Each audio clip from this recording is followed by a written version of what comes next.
பீகார்ல 65,00,000 வாக்காளர்கள் நீக்கம். தமிழ்நாட்டுல 6,00,000 வாக்காளர்கள் இணைக்க ஒரு முயற்சி.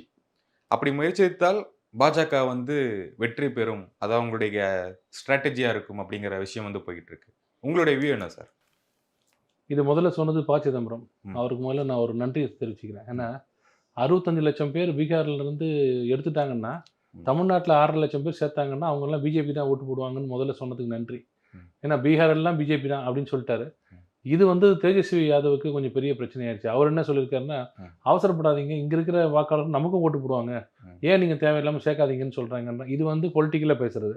நான் லீகலா சொல்லணும்னு நெனச்சா, ஒரு மனிதன் வந்து இந்தியாக்குள்ள எங்க வேணா போலாம் அப்படிங்கிறதுக்கு வந்து ஃப்ரீடம் ஆஃப் ஸ்பீச் மாரி ஃப்ரீடம் ஆஃப் மூவ்மெண்ட்ன்னு இருக்கு. எங்க வேணா போலாம். Right to move. ம், நீங்க இன்னைக்கு இங்க இருக்கலாம். நாளைக்கு நீங்க கோயம்புத்தூர் போலாம். ம், தமிழ்நாட்டுக்குள்ள. அது ம், ஒண்ணும் பெரிய விஷயமா இருக்காது. ஆனா அதே நான் வந்து கோயம்புத்தூர்லேருந்து ஒரு 10 கிலோமீட்டர் தாண்டி 40 கிலோமீட்டர் தாண்டி பாலக்காடு போனேன். ம், நான் கேரளாவாயிடுறேன் ம், நானு. ஒரு விஷயத்துக்கு நான் ஒரு கேரளாக்கு போறேன். ஒரு ஒரு ஃபேமிலியோட ஒரு 3 வருஷம் போய் தங்குறேன் வேலைக்காக. ம், நான் அங்க தான் ஓட்டு போடணுன்றது தான் விதி. இவர் என்ன சொல்றாரு, ப. சிதம்பரம் என்ன சொல்றாருன்னா, ஒரு நாளைக்கு இங்க வந்துட்டு போ சொல்றாரு. தமிழ்நாட்டுக்கு. அது அவர் சொல்ல முடியாது. அவர் சொல்லக்கூடாது. ம், கான்ஸ்டிடியூஷன் எனக்கு குடுத்த ரைட் என்னன்னா, நான் ஒரு இடத்துல நான் வாழப் போறேன். 3 வருஷம் கூட கிடையாது. ம், நான் ஃபேமிலியோட போறேன் ஒரு இடத்துக்கு. ம், பசங்கள்லாம் ஸ்கூல்ல சேர்த்துட்டேன். ஒரு 3 மாசம் பொறுக்கிறேன். 6 மாசம் பார்க்குறேன். 1 வருஷம் பார்க்குறேன். ம், எனக்கு இந்த ஊர் செட் ஆகல. திரும்பி வந்துருவேன்.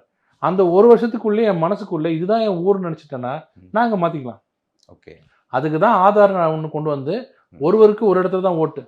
அப்ப என் ஓட்டு வந்து நான் பாலக்காடுல என் ஓட்டு வந்ததுன்னா, நான் சென்னையில ஓட்டு ஆட்டோமேட்டிக்கா காலாவதி ஆயிடும். இந்த பேசிக் கூட தெரியாம ஒரு நிதியமைச்சர் வந்திருக்காரு. ம், இவர வச்சுட்டு நம்ம இத்தன வருஷம் 10 வருஷம் நம்ம வந்து ம், ஆட்சியும் அமைச்சிருக்காங்க பார்த்துருங்க எப்படி இருக்காங்கன்னு. ம், அவர் என்ன சொல்றாருன்னா, அங்க 65,00,000 பேர் போனா, இங்க 6,00,000 பேர் சேர்ப்பாங்கன்னு சேர்ப்பாங்க. ம், சேர்ப்பாங்க. இங்க இருந்து தமிழர் போனார்ல, அங்க ஒரு 3,00,000 போயிருக்காங்கல்ல தமிழர்கள் ம். பீகாருக்கு. அப்ப அவங்க ஓட்டு உரிமை வேண்டாமா?